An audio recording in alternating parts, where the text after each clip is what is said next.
Lei número 11.079, de 30 de dezembro de 2004, institui normas gerais para licitação e contratação de parceria público-privada no âmbito da administração pública.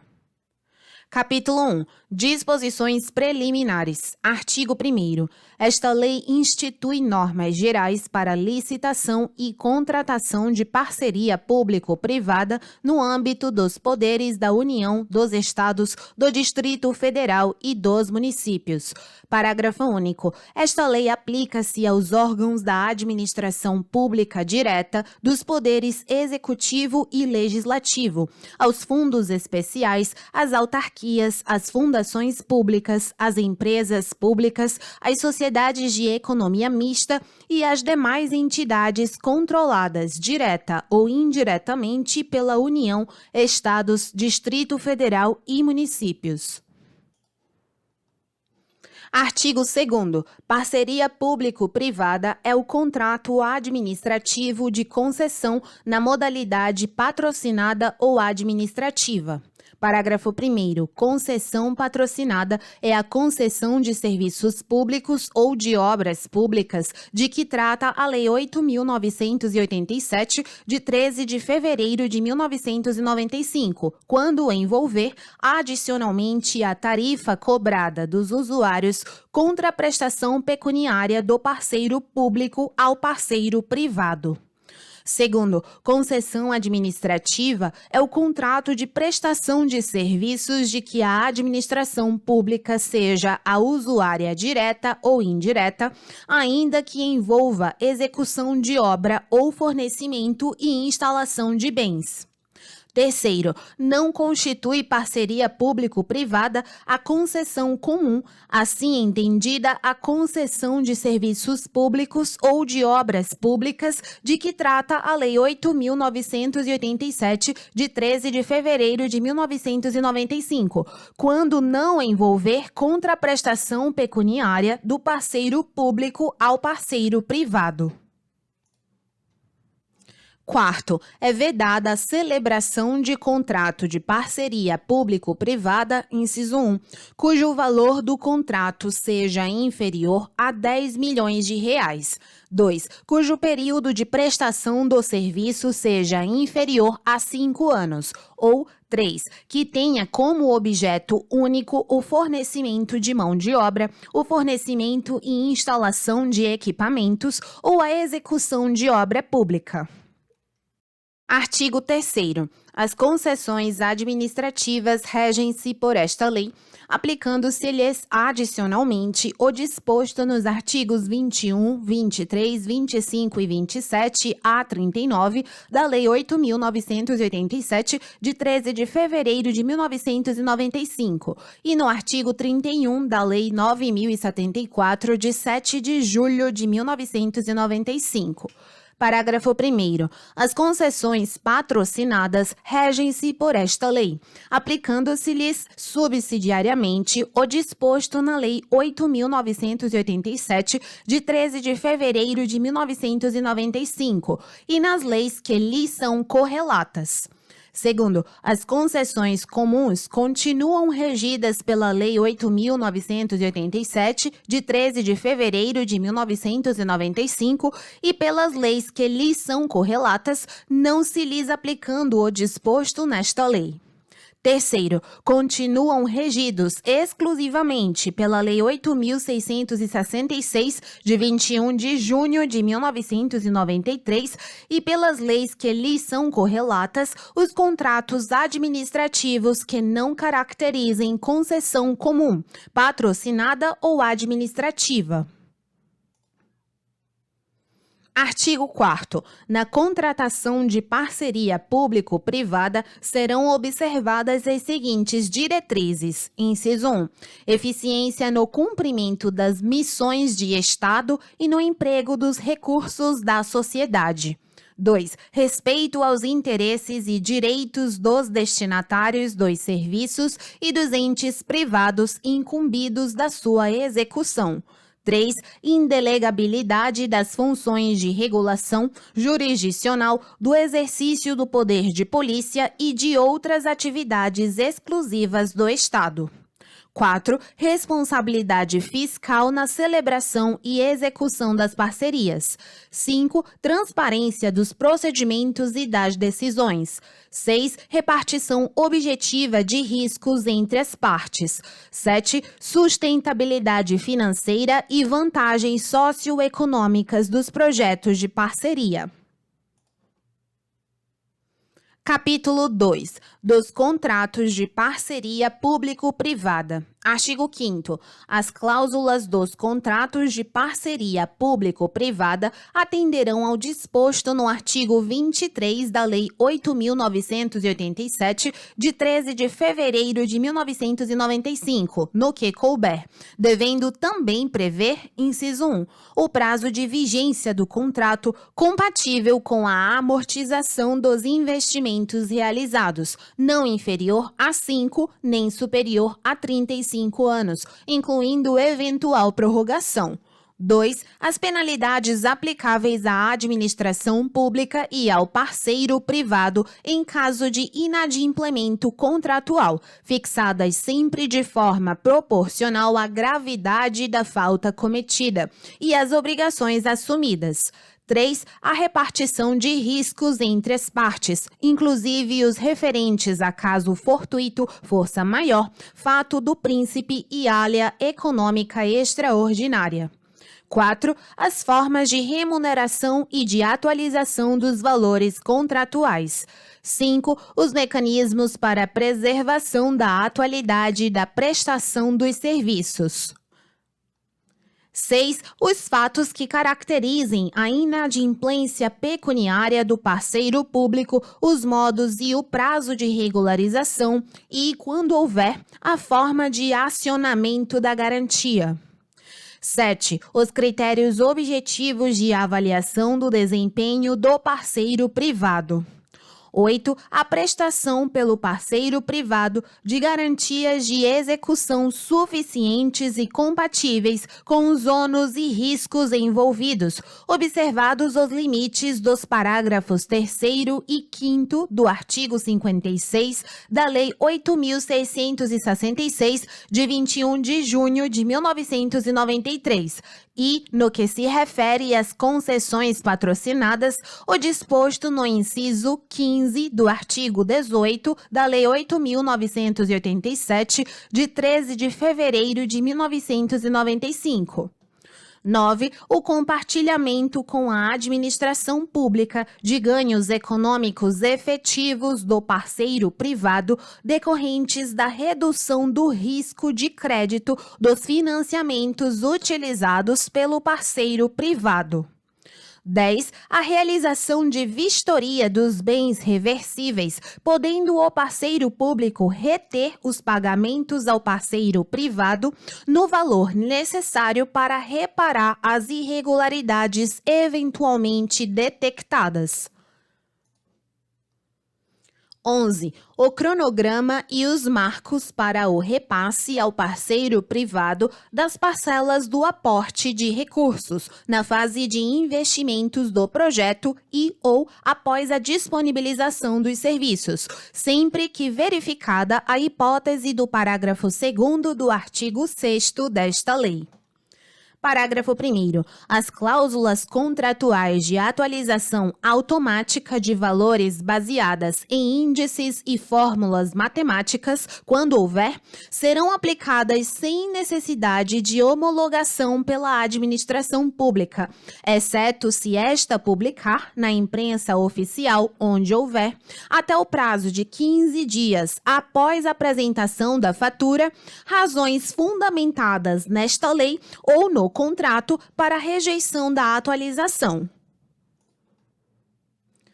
Segundo, os contratos poderão prever adicionalmente, inciso 1, os requisitos e condições em que o parceiro público autorizará a transferência do controle ou a administração temporária da sociedade de propósito específico aos seus financiadores e garantidores com quem não mantenha vínculo societário direto, com o objetivo de promover a sua reestruturação financeira e assegurar a continuidade da prestação dos serviços, não se aplicando para este efeito o previsto no inciso 1 do parágrafo único do artigo 27 da Lei 8.987, de 13 de fevereiro de 1995.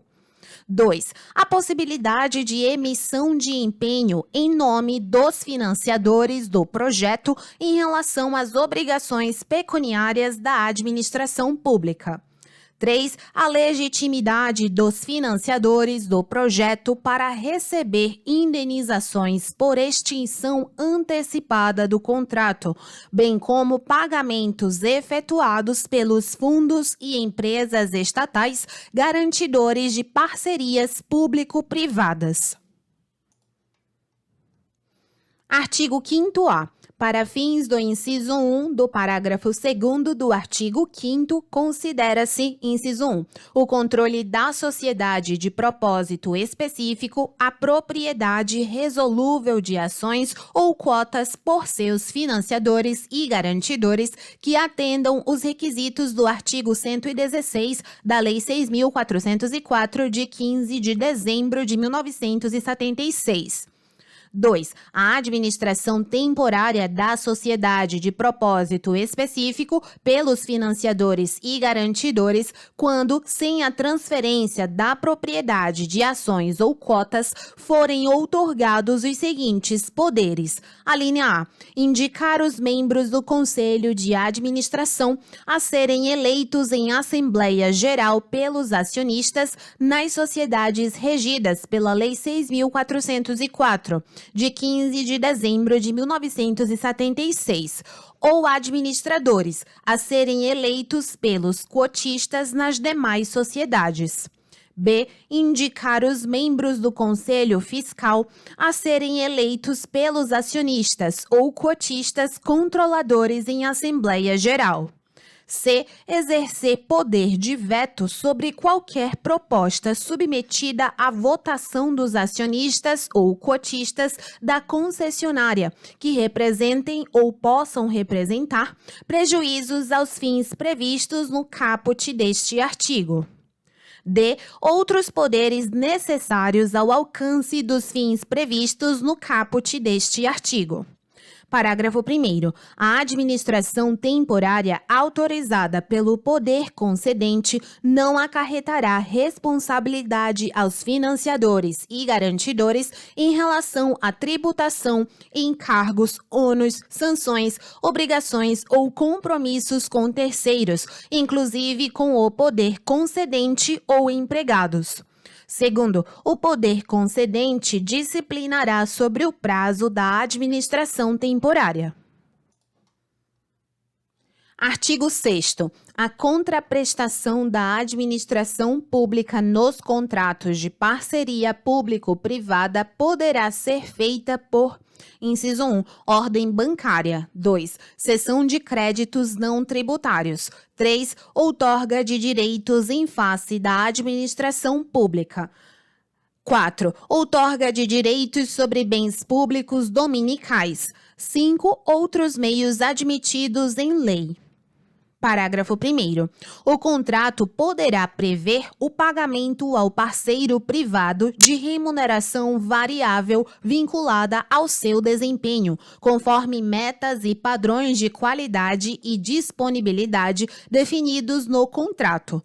Segundo, o contrato poderá prever o aporte de recursos em favor do parceiro privado para a realização de obras e aquisição de bens reversíveis, nos termos dos incisos 10 e 11 do caput do artigo 18 da Lei 8.987, de 13 de fevereiro de 1995, desde que autorizado no edital de licitação, se contratos novos, ou em lei específica, se contratos celebrados até 8 de agosto de 2012.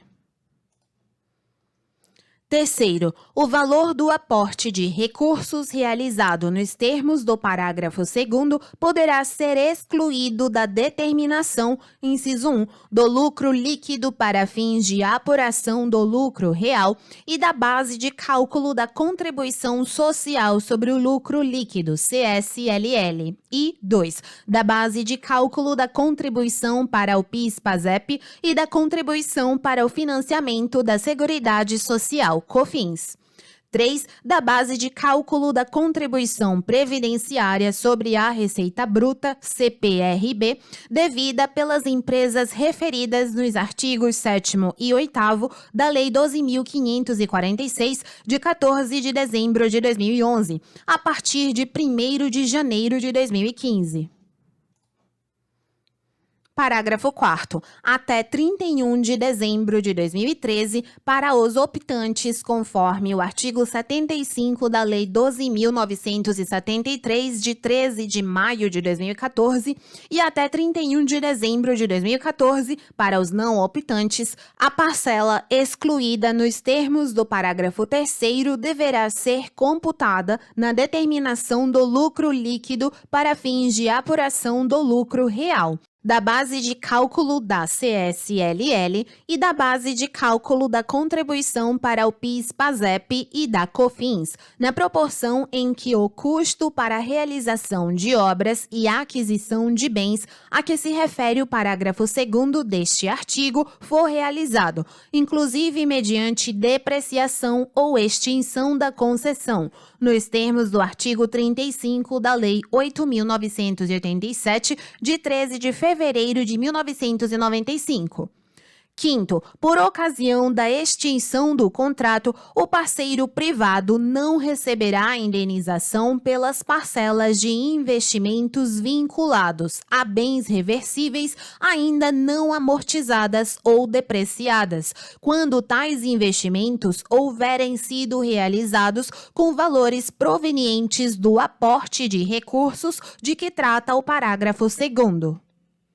Sexto, a partir de 1º de janeiro de 2014, para os optantes, conforme o artigo 75 da Lei 12.973, de 13 de maio de 2014, e de 1º de janeiro de 2015, para os não optantes, a parcela excluída nos termos do parágrafo 3º deverá ser computada na determinação do lucro líquido para fins de apuração do lucro real, da base de cálculo da CSLL e da base de cálculo da contribuição para o PIS/PASEP e da COFINS, em cada período de apuração durante o prazo restante do contrato, considerado a partir do início da prestação dos serviços públicos. Sétimo, no caso do parágrafo 6º, o valor a ser adicionado em cada período de apuração deve ser o valor da parcela excluída dividida pela quantidade de períodos de apuração contidos no prazo restante do contrato. Oitavo, para os contratos de concessão em que a concessionária já tenha iniciado a prestação dos serviços públicos nas datas referidas no parágrafo 6º, as adições subsequentes serão realizadas em cada período de apuração durante o prazo restante do contrato, considerando o saldo remanescente ainda não adicionado.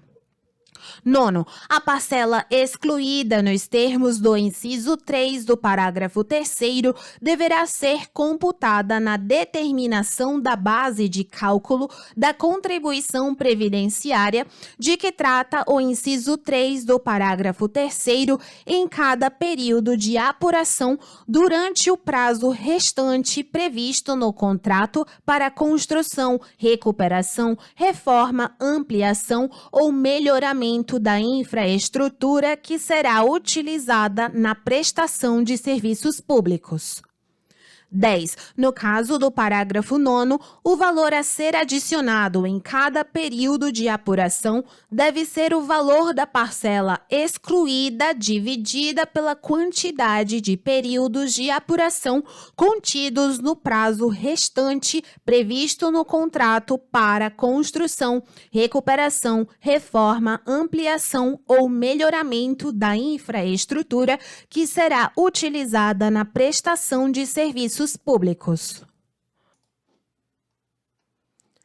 11. Ocorrendo a extinção da concessão antes do advento do termo contratual, o saldo da parcela excluída nos termos do parágrafo 3º, ainda não adicionado, deverá ser computado na determinação do lucro líquido para fins de apuração do lucro real, da base de cálculo da CSLL e da base de cálculo da contribuição para o PIS/PASEP, da COFINS e da contribuição previdenciária de que trata o inciso 3 do parágrafo 3º no período de apuração da extinção.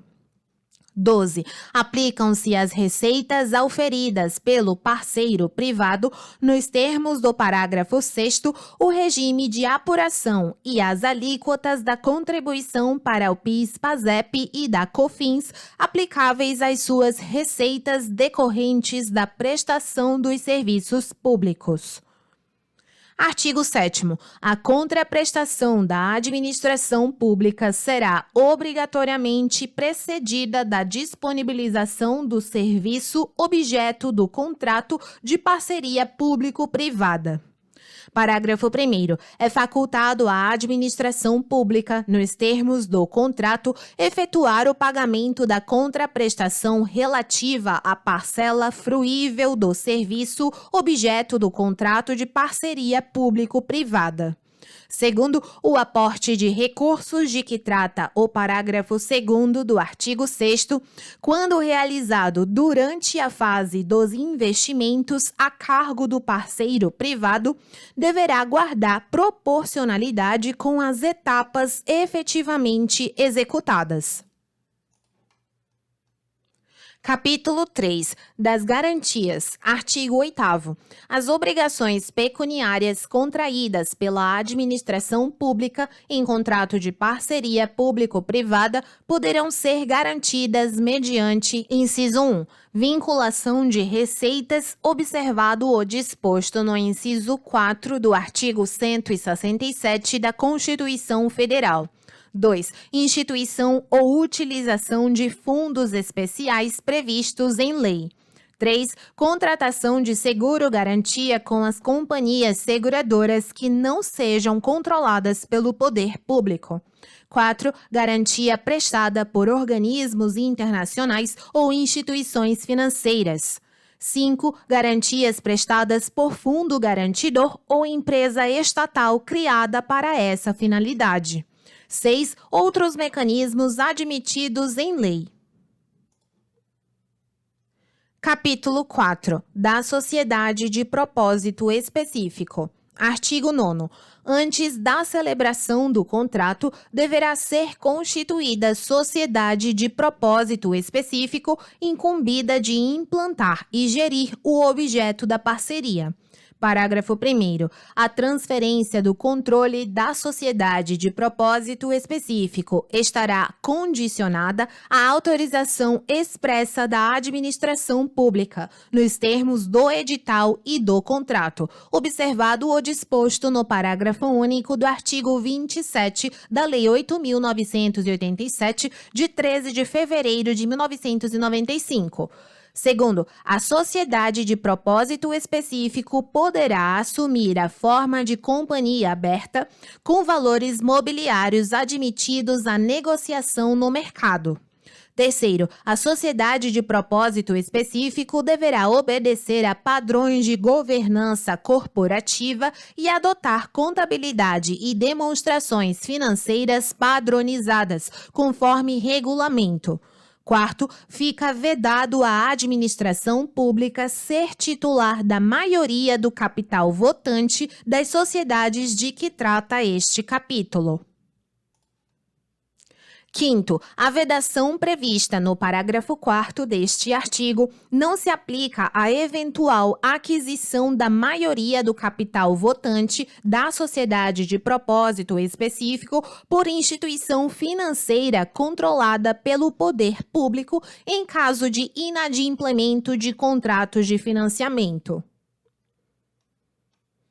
Capítulo 5 da licitação. Artigo 10. A contratação de parceria público-privada será precedida de licitação na modalidade concorrência ou diálogo competitivo, estando a abertura do processo licitatório condicionada a: Inciso 1. Autorização da autoridade competente, fundamentada em estudo técnico que demonstre, alínea A conveniência e a oportunidade da contratação, mediante identificação das razões que justifiquem a opção pela forma de parceria público-privada.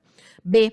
Que as despesas criadas ou aumentadas não afetarão as metas de resultados fiscais previstas no anexo referido no parágrafo 1º do artigo 4º da Lei Complementar 101, de 4 de maio de 2000, devendo seus efeitos financeiros nos períodos seguintes ser compensados pelo aumento permanente de receita ou pela redução permanente de despesa. E C. Quando for o caso, conforme as normas editadas na forma do artigo 25 desta lei, a observância dos limites e condições decorrentes da aplicação dos artigos 29, 30 e 32 da Lei Complementar 101, de 4 de maio de 2000, pelas obrigações contraídas pela administração pública relativas ao objeto do contrato.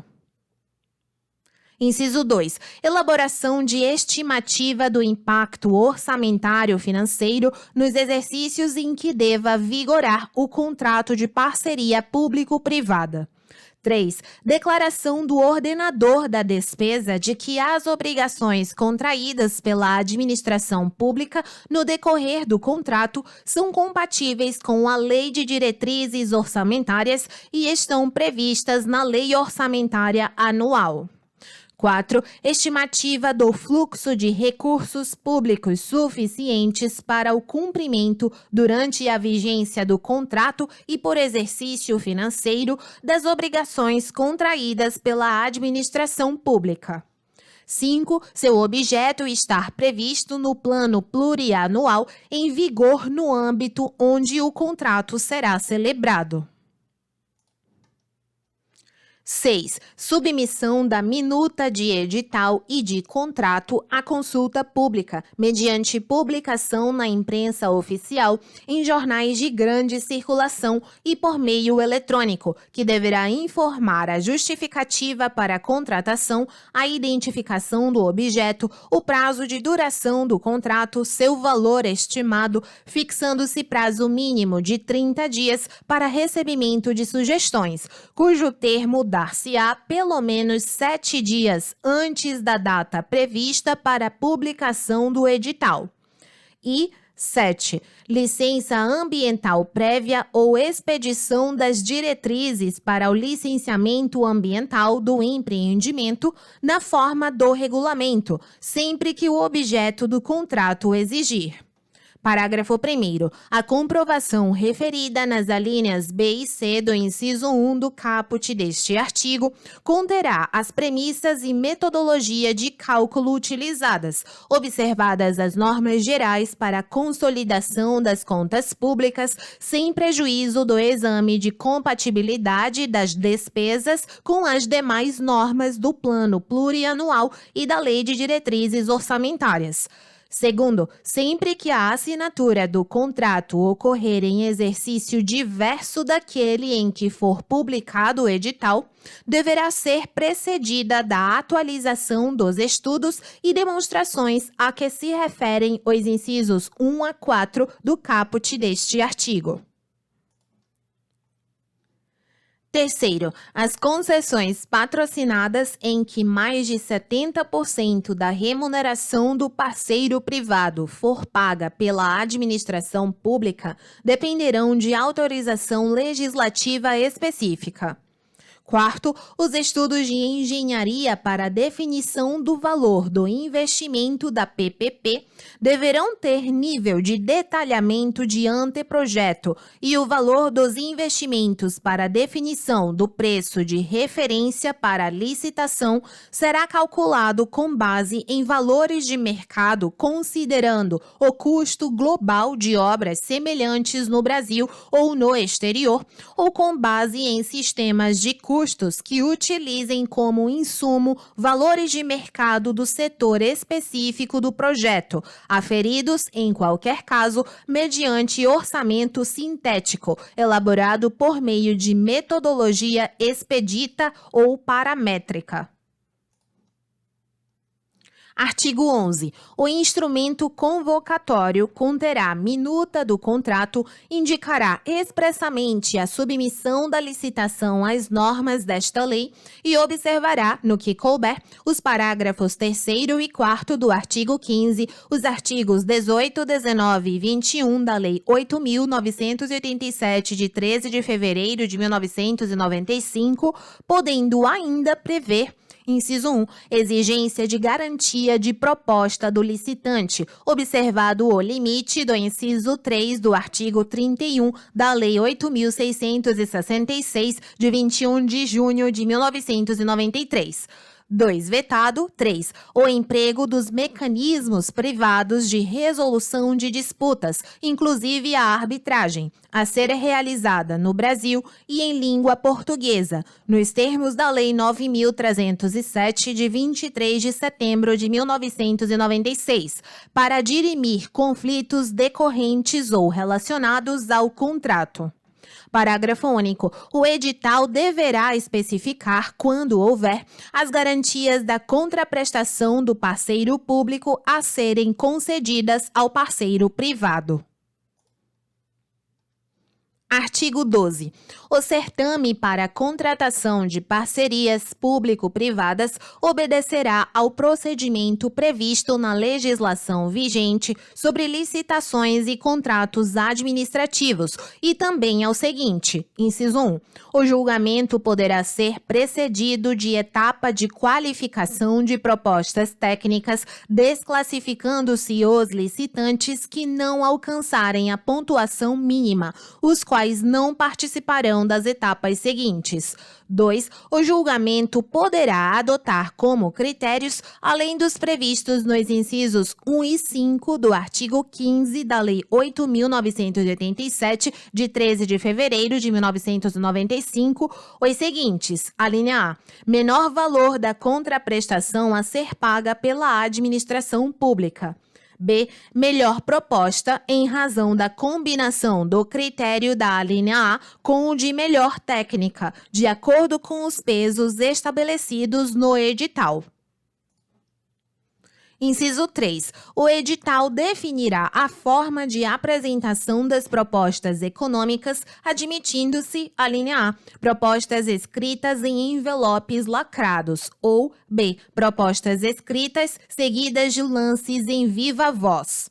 Inciso 4. O edital poderá prever a possibilidade de saneamento de falhas, de complementação de insuficiências ou ainda de correções de caráter formal no curso do procedimento, desde que o licitante possa satisfazer as exigências dentro do prazo fixado no instrumento convocatório. Parágrafo 1º.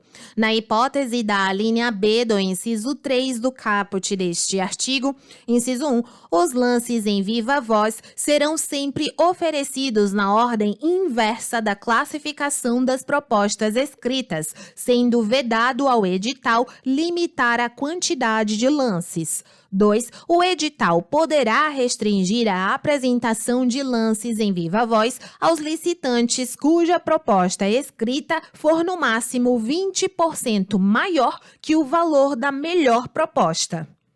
Parágrafo 2º. O exame de propostas técnicas para fins de qualificação ou julgamento será feito por ato motivado, com base em exigências, parâmetros e indicadores de resultado pertinentes ao objeto, definidos com clareza e objetividade no edital. Artigo 13. O edital poderá prever a inversão da ordem das fases de habilitação e julgamento, hipótese em que, inciso 1, encerrada a fase de classificação das propostas ou o oferecimento de lances, será aberto o invólucro com os documentos de habilitação do licitante mais bem classificado, para verificação do atendimento das condições fixadas no edital. 2. Verificado o atendimento das exigências do edital, o licitante será declarado vencedor. 3. Inabilitado o licitante melhor classificado, serão analisados os documentos habilitatórios do licitante com a proposta classificada em segundo lugar, e assim sucessivamente, até que um licitante classificado atenda às condições fixadas no edital.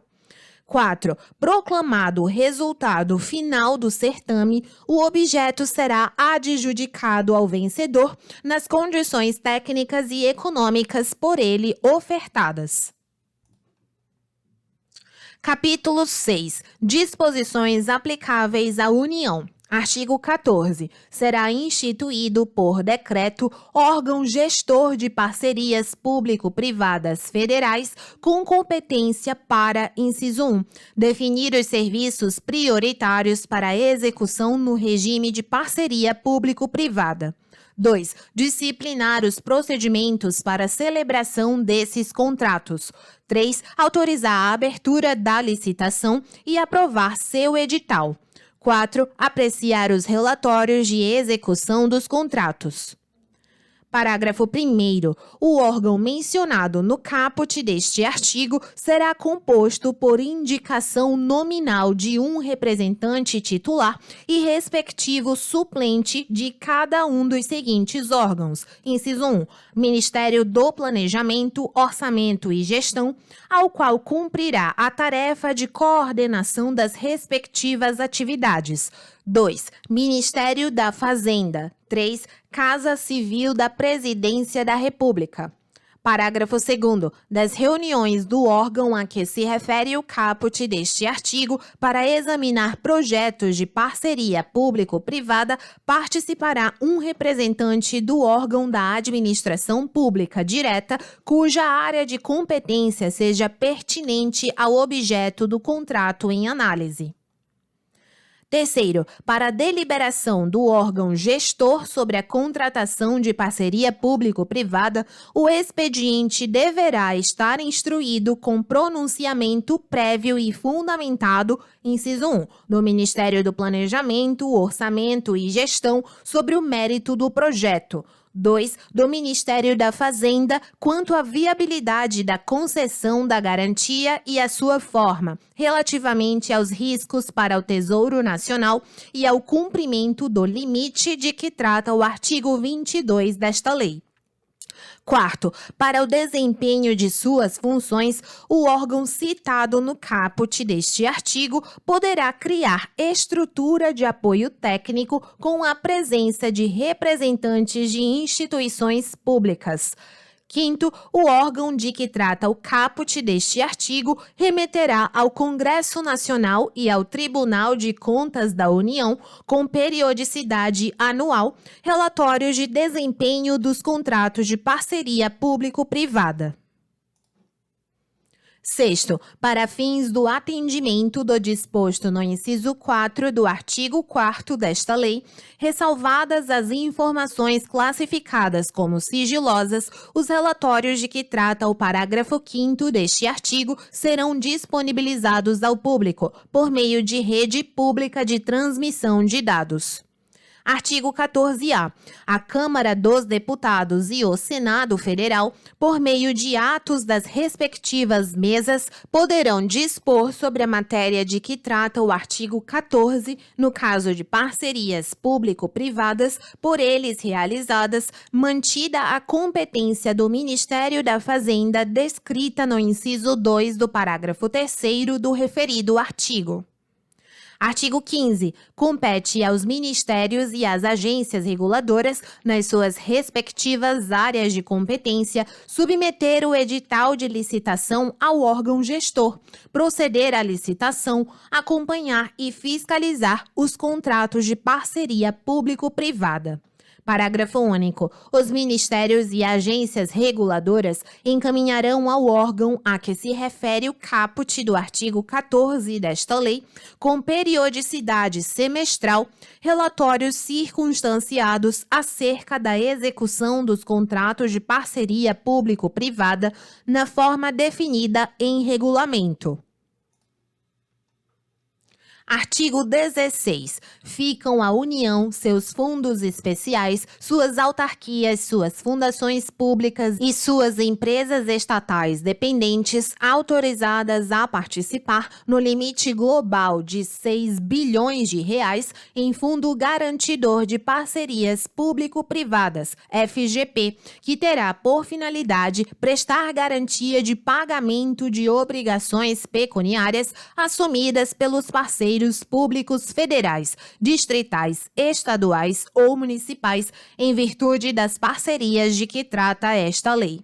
Parágrafo 1º. O FGP terá natureza privada e patrimônio próprio separado do patrimônio dos cotistas e será sujeito a direitos e obrigações próprios. Segundo, o patrimônio do fundo será formado pelo aporte de bens e direitos realizado pelos cotistas por meio da integralização de cotas e pelos rendimentos obtidos com sua administração.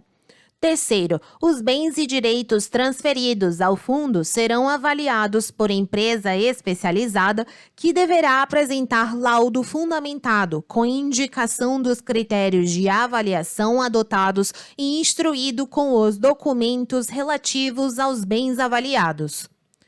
Quarto, a integralização das cotas poderá ser realizada em dinheiro, títulos da dívida pública, bens imóveis dominicais, bens móveis, inclusive ações de sociedade de economia mista federal, excedentes ao necessário para a manutenção de seu controle pela União, ou outros direitos com valor patrimonial.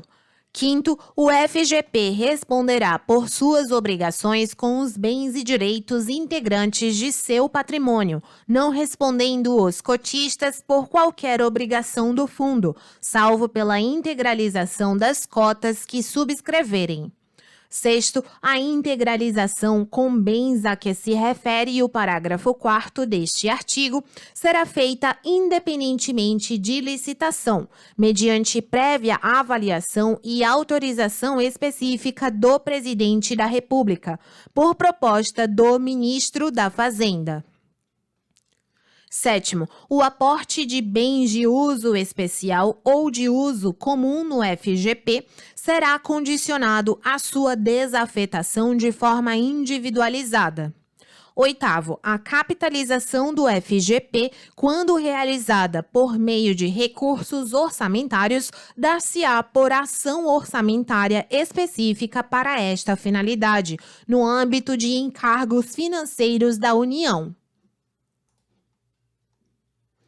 Artigo 17. O FGP será criado, administrado, gerido e representado judicial e extrajudicialmente por instituição financeira controlada, direta ou indiretamente, pela União, com observância das normas a que se refere o inciso 22 do artigo 4º da Lei 4.595, de 31 de dezembro de 1964. Parágrafo 1º. O Estatuto e o Regulamento do FGP serão aprovados em Assembleia dos Cotistas. Segundo, a representação da União na Assembleia dos Cotistas dar-se-á na forma do inciso 5 do artigo 10 do Decreto-Lei 147, de 3 de fevereiro de 1967. Terceiro, caberá à instituição financeira deliberar sobre a gestão e alienação dos bens e direitos do FGP, zelando pela manutenção de sua rentabilidade e liquidez. Artigo 18. O Estatuto e o Regulamento do FGP devem deliberar sobre a política de concessão de garantias, inclusive no que se refere à relação entre ativos e passivos do fundo. Parágrafo 1º. A garantia será prestada na forma aprovada pela Assembleia dos Cotistas, nas seguintes modalidades. Inciso 1. Fiança sem benefício de ordem para o fiador. 2. Penhor de bens móveis ou de direitos integrantes do patrimônio do FGP, sem transferência da posse da coisa empenhada antes da execução da garantia. 3. Hipoteca de bens imóveis do patrimônio do FGP. 4. Alienação fiduciária, permanecendo a posse direta dos bens com o FGP ou com agente fiduciário por ele contratado antes da execução da garantia. 5. Outros contratos que produzam efeito de garantia, desde que não transfiram a titularidade ou posse direta dos bens ao parceiro privado antes da execução da garantia. 6. Garantia real ou pessoal vinculada a um patrimônio de afetação constituído em decorrência da separação de bens e direitos pertencentes ao FGP. Parágrafo 2º. O FGP poderá prestar contragarantias a seguradoras, instituições financeiras e organismos internacionais que garantirem o cumprimento das obrigações pecuniárias dos cotistas em contratos de parceria público-privadas. Terceiro, a quitação pelo parceiro público de cada parcela de débito garantido pelo FGP importará exoneração proporcional da garantia. Quarto, o FGP poderá prestar garantia mediante contratação de instrumentos disponíveis em mercado, inclusive para complementação das modalidades previstas no parágrafo 1º. Quinto, o parceiro privado poderá acionar o FGP nos casos de: inciso 1. Crédito líquido e certo, constante de título exigível aceito e não pago pelo parceiro público após 15 dias contados da data de vencimento. E 2. Débitos constantes de faturas emitidas e não aceitas pelo parceiro público após 45 dias contados da data de vencimento, desde que não tenha havido rejeição expressa por ato motivado. Parágrafo 6º. A quitação de débito pelo FGP importará sua subrogação nos direitos do parceiro privado. Sétimo, em caso de inadimplemento, os bens e direitos do fundo poderão ser objeto de constrição judicial e alienação para satisfazer as obrigações garantidas. Oitavo, o FGP poderá usar parcela da cota da União para prestar garantia aos seus fundos especiais, às suas autarquias, às suas fundações públicas e às suas empresas estatais dependentes. Nono, o FGP é obrigado a honrar faturas aceitas e não pagas pelo parceiro público. 10. O FGP é proibido de pagar faturas rejeitadas expressamente por ato motivado. 11. O parceiro público deverá informar o FGP sobre qualquer fatura rejeitada e sobre os motivos da rejeição no prazo de 40 dias contado da data de vencimento. 12. A ausência de aceite ou rejeição expressa de fatura por parte do parceiro público no prazo de 40 dias contado da data de vencimento implicará aceitação tácita.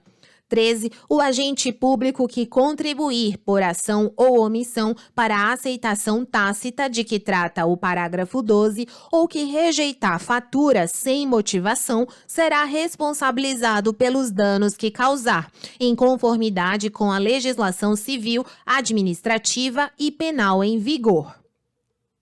Artigo 19. O FGP não pagará rendimentos a seus cotistas, assegurando-se a qualquer deles o direito de requerer o resgate total ou parcial de suas cotas, correspondente ao patrimônio ainda não utilizado para concessão de garantias, fazendo-se a liquidação com base na situação patrimonial do fundo.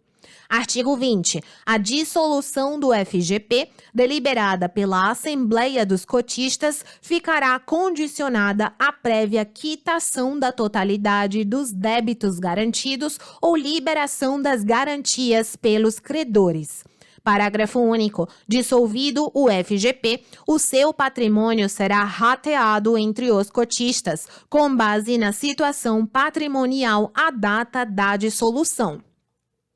Artigo 21. É facultada a constituição de patrimônio de afetação que não se comunicará com o restante do patrimônio do FGP, ficando vinculado exclusivamente à garantia em virtude da qual tiver sido constituído, não podendo ser objeto de penhora, arresto, sequestro, busca e apreensão ou qualquer ato de constrição judicial decorrente de outras obrigações do FGP. Parágrafo único. A constituição do patrimônio de afetação será feita por registro em cartório de registro de títulos e documentos ou, no caso de bem imóvel, no cartório de registro imobiliário correspondente. Artigo 22. A União somente poderá contratar parceria público-privada quando a soma das despesas de caráter continuado derivadas do conjunto das parcerias já contratadas não tiver excedido, no ano anterior, a 1% da receita corrente líquida do exercício e as despesas anuais dos contratos vigentes nos 10 anos subsequentes não excedam a 1% da receita corrente líquida projetada para os respectivos exercícios. Capítulo 7. Disposições finais. Artigo 23. Fica a União autorizada a conceder incentivo nos termos do Programa de Incentivo à Implementação de Projetos de Interesse Social, PIPs, instituído pela Lei 10.735, de 11 de setembro de 2003, as aplicações em fundos de investimento criados por instituições financeiras em direitos creditórios provenientes dos contratos de parcerias público-privadas. Artigo 24. O Conselho Monetário Nacional estabelecerá, na forma da legislação pertinente, as diretrizes para a concessão de crédito destinado ao financiamento de contratos de parcerias público-privadas, bem como para a participação de entidades fechadas de previdência complementar. Artigo 25. A Secretaria do Tesouro Nacional editará, na forma da legislação pertinente, normas gerais relativas à consolidação das contas públicas aplicáveis aos contratos de parceria público-privada. Artigo 26 é um artigo que modifica outro dispositivo da Lei 8666. Artigo 27. As operações de crédito efetuadas por empresas públicas ou sociedades de economia mista controladas pela União não poderão exceder a 70% do total das fontes de recursos financeiros da sociedade de propósito específico, sendo que, para as áreas das regiões Norte, Nordeste e Centro-Oeste, onde o Índice de Desenvolvimento Humano, IDH, seja inferior à média nacional, essa participação não poderá exceder a 80%.